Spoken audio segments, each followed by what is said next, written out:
चलिए अब डिस्कस करने वाला हूँ आपसे बेसिलर मेम्ब्रेन के फंक्शंस क्या होते हैं। तो बेसिलर मेम्ब्रेन क्या करती है, बेसिकली हम डिफरेंट जो है पिचेस की साउंड सुनते हैं, इनको डिस्क्रिमिनेट कैसे करते हैं और डिफरेंट लाउडनेस की जो साउंड है इनको डिस्क्रिमिनेट कैसे करते हैं। ये फंक्शन होता है इनको डिस्क्रिमिनेट करवाना बेसिलर मेम्ब्रेन का। ये कैसे करती है वो मैं आपको बताता हूँ।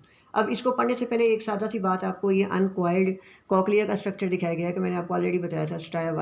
स्केला वेजिटेबुलाई, ये स्केला मीडिया, स्केला टेम्पेना। ये तो ये जो फाइब्रस मेम्ब्रेन है जो सेपरेट करती है किसको, स्केला मीडिया को स्केला टेम्पेना से, इसको कहते हैं बेसिलर मेम्ब्रेन।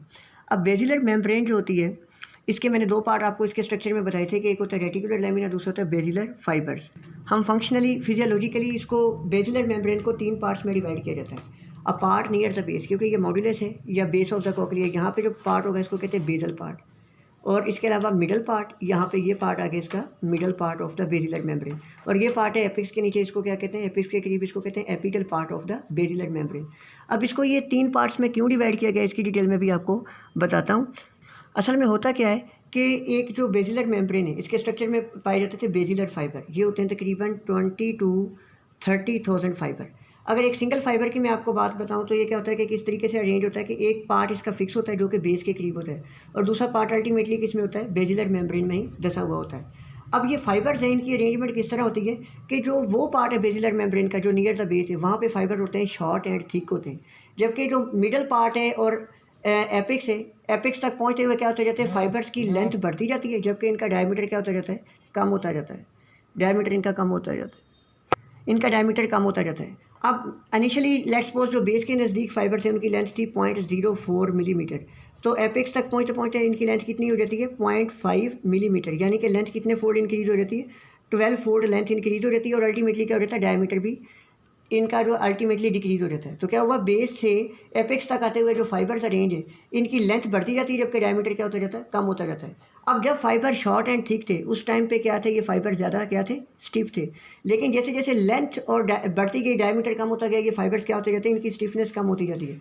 तो लेंथ इंक्रीज होने और डायमीटर शॉर्ट होने की वजह से बेस से एपेक्स तक जैसे जैसे मूव करते हैं क्या होते हैं, फाइबर्स की स्टिफनेस में कितने फोल्ड डिक्रीज आ जाती है, स्टिफनेस जो होती है ये 100 फोल्ड डिक्रीज हो जाती है।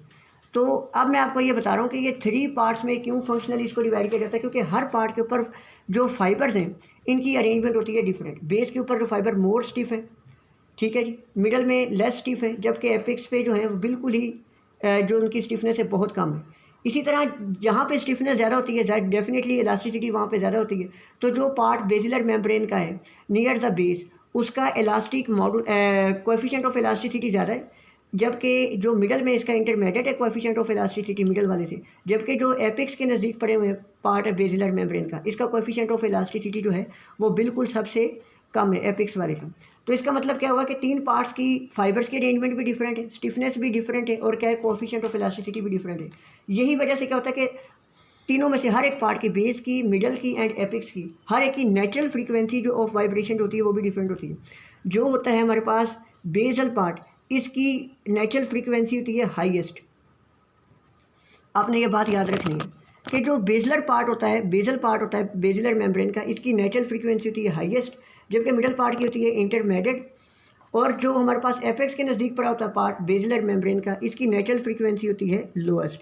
अब नेचुरल फ्रीक्वेंसी क्या होती है, कोई भी फ्रीक्वेंसी जिससे कोई चीज़ अपनी जो है नेचुरल फ्रीक्वेंसी जिससे वो मूव करती है, नेचुरली मूव करती है, वाइब्रेट करती है, वो फ्रीक्वेंसी जो होती है किसी भी चीज़ की, उसको इसकी नेचुरल फ्रीक्वेंसी कहते हैं। तो बेसिलर मेम्ब्रेन के क्योंकि तीनों फाइबर पार्ट्स की अरेंजमेंट डिफरेंट है, फाइबर्स की कोएफिशिएंट ऑफ इलास्टिसिटी डिफरेंट है, इसी वजह से क्या होता है हर पार्ट की नेचुरल फ्रीक्वेंसी डिफरेंट होती है।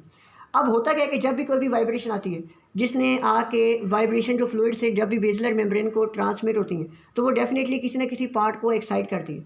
तो जब भी वाइब्रेशन आती है, सर्टेन फ्रीक्वेंसी की वाइब्रेशन जो आती है, इन आने वाली वाइब्रेशन की फ्रीक्वेंसी बेसिलर मेम्ब्रेन के किसी न किसी पार्ट की फ्रीक्वेंसी से मैच कर जाती है, और ये उस पार्ट को मैक्सिमली स्टिमुलेट करती है। इस फिनोमेना को कहते हैं रेजोनेंस।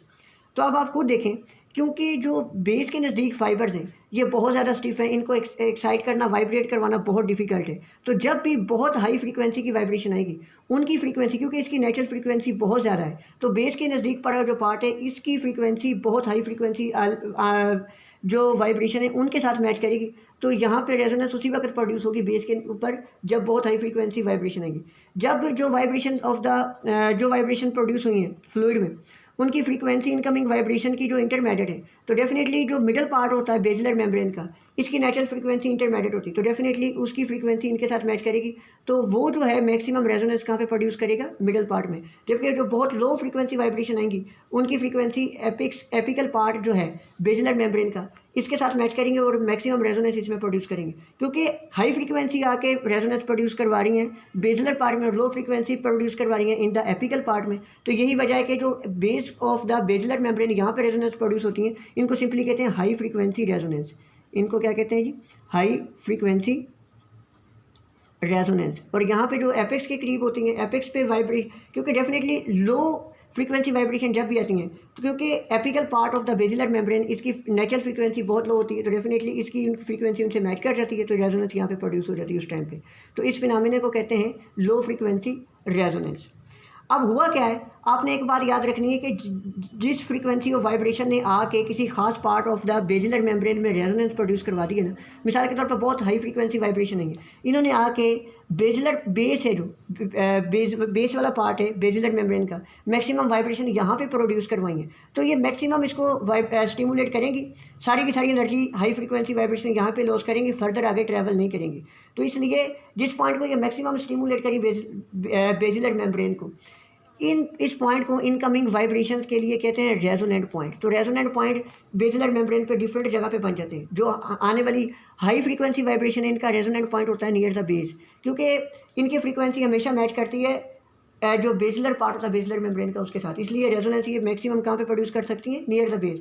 जब भी इंटरमीडिएट फ्रीक्वेंसी की वाइब्रेशन आती हैं तो ये मैक्सिमम रेजोनेंस जो रेजोनेंस प्रोड्यूस करती हैं middle part of the basilar membrane में, क्योंकि इसकी जो नेचुरल फ्रीक्वेंसी होती है उनसे कंपेरेबल होती है, इसी वजह से जो इनका रेजोनेंट पॉइंट होता है middle of the basilar membrane होती है। और जो highest frequency lowest frequency vibration आती है, क्योंकि जो एपिकल पार्ट है इसकी नेचुरल फ्रीक्वेंसी लोएस्ट होती है, तो इसलिए ये रेजोनेंस यहाँ पे प्रोड्यूस करवाती हैं। इसलिए जो लो फ्रीक्वेंसी वाइब्रेशन होती है इनका रेजोनेंट पॉइंट कहाँ पे होता है, इनका रेजोनेंस पॉइंट होता है mainly resonant point in the apical part of the basilar membrane. तो यहाँ पे आपने देखा जितनी हाई फ्रीक्वेंसी की वाइब्रेशन आएगी वो बहुत कम डिस्टेंस ट्रैवल करेगी, जब भी हाई फ्रीक्वेंसी की वाइब्रेशन आएगी वो नियर द बेस ही अपनी रेजोनेंस प्रोड्यूस करके डिसिपेट हो जाएंगी।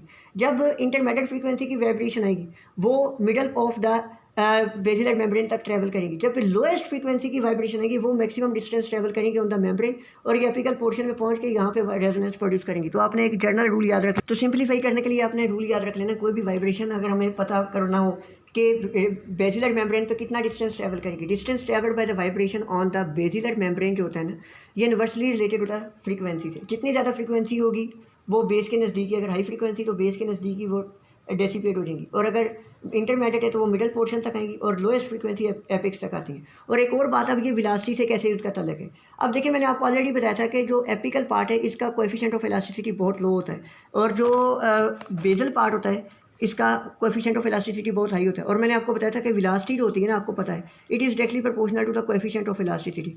तो जब भी वाइब्रेशन ट्रैवल करती है उनकी हाईएस्ट वेलोसिटी होती है नियर द बेस, जैसे वो एपिक्स पे आती हैं तो उनकी वेलोसिटी हो जाती है स्लो। अब एक प्रिंसिपल होता है प्लेस प्रिंसिपल, वो मैं आपको बताऊं कि जब यहाँ से नर्व फाइबर, जारी बात है हेयर सेल्स एक्टिवेट होंगे, नर्व फाइबर स्टिमुलेट होंगे, नर्व फाइबर जाएंगे कॉर्टेक्स में, auditory receptive field area of the brain, वहाँ पे जब जाएंगे तो उसको कैसे पता चलेगा कि हाई फ्रीक्वेंसी वाइब्रेशन है ये या लो फ्रीक्वेंसी वाइब्रेशन हमने जो हेयर की है। तो देखेगा कि ये जो वाइब्रेशन आ रही हैं, ये जो इन्फॉर्मेशन नर्व्स लेके आ रही हैं ये वाइब्रेशन की, ये किस पोर्शन से इन्फॉर्मेशन आ रही है, बेसिलर मेम्ब्रेन से। अगर तो वो बेसिलर मेम्ब्रेन के बेसल पार्ट से इन्फॉर्मेशन नर्व फाइबर लेके जा रहे हैं, तो इसका मतलब क्या था कि basal part of the basilar membrane में मैक्सिमम क्या होता था, यहाँ पे हाई फ्रीक्वेंसी वाइब्रेशन जो है वही इस पार्ट को स्टिमुलेट करती थी। तो इस तरह पता चल जाएगा सेंट्रल नर्वस सिस्टम को, अगर बेसिलर पार्ट से इन्फॉर्मेशन जा रही है, nerve fibre basal part of the basilar membrane से इन्फॉर्मेशन लेके जा रहे हैं तो हाई फ्रीक्वेंसी वाइब्रेशन थी, और अगर एपिकल पार्ट से इन्फॉर्मेशन जारी तो सेंट्रल नर्वस सिस्टम परसीव करेगा कि ये लो फ्रीक्वेंसी वाइब्रेशन है। अब वोली प्रिंसिपल क्या है मैं आपको ये बताऊं, या फ्रीक्वेंसी प्रिंसिपल। अब ये जो प्लेस प्रिंसिपल है ना, हमने नॉर्मली ये आइडिया लगा लेते थे कि जब भी बेस से इन्फॉर्मेशन जाती है हायर सेंटर में तो उसको पता चल जाता है कि हाई फ्रीक्वेंसी वाइब्रेशन है। जब भी एपिक्स वाले पार्ट से इन्फॉर्मेशन जाती है तो हायर सेंटर को पता चल जाता है कि ये लो फ्रीक्वेंसी वाइब्रेशन है। अब जब भी 8 किलो हर्ट्ज़ की फ्रीक्वेंसी की वाइब्रेशन है, ये वाइब्रेशन आती है मेनली बेस को स्टिमुलेट करती हैं। और जब भी 200 हर्ट्ज़ की वाइब्रेशन आती है मेनली किसको स्टिमुलेट करती हैं, ये मेनली एपिकल पार्ट को स्टिमुलेट करती हैं। तो इसका मतलब जो रेंज बनी है 8200 टू 8000 किलो हर्ट्ज़ की फ्रीक्वेंसी, यानी कि इसका मतलब मिनिमम हम फ्रीक्वेंसी जो 200 हर्ट्ज़ की आएगी उसको डिटेक्ट कर सकते हैं और मैक्सिमम 8000 हर्ट्ज़ की फ्रीक्वेंसी इसको डिटेक्ट कर सकते हैं। लेकिन अब फ्रीक्वेंसी रेंज तो ये भी है कि हम लेस दैन 200 अगर हर्ट्ज़ की कोई फ्रीक्वेंसी है, हम उन फ्रीक्वेंसीज़ को कैसे डिफरेंशिएट करेंगे, उनके लिए प्रिंसिपल होता है वोलीज प्रिंसिपल। हम इसके लिए एक अलग रेंज बना लेते हैं। वो रेंज क्या होती है, वो रेंज होती है 20 टू 1500 या 2000 हर्ट्ज़। इस रेंज की कोई भी जब भी फ्रीक्वेंसी आती है ना, तो नर्व फाइबर्स क्या होते हैं, ये सब काफ़ी सारे नर्व फाइबर एक पार्टिकुलर फ्रीक्वेंसी जो लेट्स सपोज 20 है, इस पे काफ़ी सारे नर्व फाइबर स्टिमुलेट होंगे और वो ग्रुप की फॉर्म में जाएंगे। इस ग्रुप को कहते हैं एक वोली। ये वोली जो होगी ये कॉक्लियर नर्व न्यूक्लियस पे जाएगी। लेट्स सपोज ये 1 वोली है और अदर फ्रीक्वेंसी कोई है 30 हर्ट्ज़ की, इस पे काफ़ी सारे नर्व फाइबर फिर स्टिमुलेट हुए हैं और एक ग्रुप की फॉर्म में जा रही है, ये अनदर वोली है। इन दोनों वोलीज़ को कॉक्लियर नर्व न्यूक्लियस डिटेक्ट कर लेगा कि ये किस किस फ्रीक्वेंसी पे स्टिमुलेट हुई थी। तो इस तरीके से इसको कहते हैं वोलीज प्रिंसिपल। अब मैं आपको ये बताता हूँ कि डिफरेंट एम्पलीट्यूड्स जो हैं डिफरेंट लाउडनेस के लेवल को बेजलर मेम्ब्रेन की कैसे डिटेक्ट करती है। अब होता क्या है कि मैंने आपको ऑलरेडी बताया था, वेरी हाई फ्रीक्वेंसी वाइब्रेशन आकर रेजोनेंस कहाँ पे प्रोड्यूस करती हैं, बेजलर पार्ट में। इंटरमीडिएट कहाँ पे प्रोड्यूस करती हैं रेजोनेंस, मिडल पार्ट में। जबकि जो लो फ्रीक्वेंसी वाइब्रेशन है रेजोनेंस प्रोड्यूस करती है the apical part of the basilar membrane में। डेफिनेटली लाउडनेस एम्पलीट्यूड का मतलब होता है कि ये लेट्स सपोज बेसिलर मेम्ब्रेन कितना अब बैक एंड फोर्थ कितना मूव कर रही है, कितना ऊपर नीचे जा रही है, इसको कहते हैं एम्पलीट्यूड। इस चीज़ का नाम होता है, इस चीज़ पे डिपेंड करता है। तो डेफिनेटली जहाँ पर रेजोनेंस होगी मैक्सिमम वो पार्ट ऑफ द मेम्ब्रेन जो है वो maximally back and fourth move करेगा, तो एम्पलीट्यूड उस पर मैक्सिमम होगा। जब भी 8000 हर्ट्ज़ की फ्रीक्वेंसी की वाइब्रेशन आएगी तो ये बेसल पार्ट जो है ऑफ द मेम्ब्रेन इसको maximally back and fourth move करेगी, एम्पलीट्यूड इस पॉइंट पे मैक्सिमम होगा। और जब 200 हर्ट्ज़ की फ्रीक्वेंसी की वाइब्रेशन आएगी ये एपिकल पार्ट को maximum back and fourth move करेंगे और मैक्सिमम एम्पलीट्यूड यहाँ पे होगा। अब आपको बता दूं कि डिटर्मिनेशन ऑफ लाउडनेस कैसे होती है। लाउडनेस का मतलब क्या होता है कि सेंट्रल नर्वस सिस्टम को कैसे पता चलता है कि साउंड लाउड थी। लाउडनेस जितनी लाउडनेस ज़्यादा होगी डेफिनेटली उसी वक्त लाउडनेस ज़्यादा का पता चलेगा जब नर्वस सिस्टम की एक्साइटेशन होगी हमारे पास ज़्यादा। और एक्साइटेशन कैसे हो सकती है कि जब भी कभी हमारे पास लाउडनेस बढ़ती है तो इसकी परसेप्शन कैसी होती है, 3 वे के जरिए। नंबर 1, एक तो लाउडनेस बढ़ने से क्या होता है कि जो नर्व फाइबर इन्फॉर्मेशन लेके जा रहे होते हैं सेंट्रल नर्वस सिस्टम तक, उनका रेट ऑफ ट्रांसमिशन बहुत ज़्यादा हो जाता है, इंक्रीज रेट ऑफ ट्रांसमिशन की वजह से। दूसरी वजह क्या हो सकती है कि काफ़ी सारी नर्व फाइबर्स मिलके एक सिंगल नर्व फाइबर की बजाय काफ़ी सारी नर्व फाइबर मिलकर जा रही होती हैं इन्फॉर्मेशन लेके, इसको कहते हैं स्पेशल समेशन। और तीसरी बात क्या होती है कि जो एक्सटर्नल एयर सेल्स मैंने आपको नेचुरल ट्यूनर बताया था वो एक्टिवेट हो जाते हैं। उनका एक्टिव होना भी एक इंडिकेशन है लाउडनेस की। इसके बाद आपको बता दूं फ्रीक्वेंसी रेंज नॉर्मली क्या होती है, ये 20 टू 20 हर्ट्ज़ होती है। ये देखें ये 20 टू 20 किलो हर्ट्ज़ होती है और ये उस वक्त होती है जब लाउडनेस मैक्सिमम हो। लेकिन अगर लाउडनेस आपके पास 60 डेसिबल की है तो इस टाइम पे जो फ्रीक्वेंसी रेंज होगी हमारे पास 500 टू 5000 हर्ट्ज़ की रेंज होती है। और ये एज इंक्रीज़ होने से कम होकर कितनी हो जाती है, 50 टू 8000 हर्ट्ज़ तक आ जाती है वापस। बस ये आपने याद रखना है। अगर कोई भी आप कमेंट सेक्शन में पूछ सकते हैं। थैंक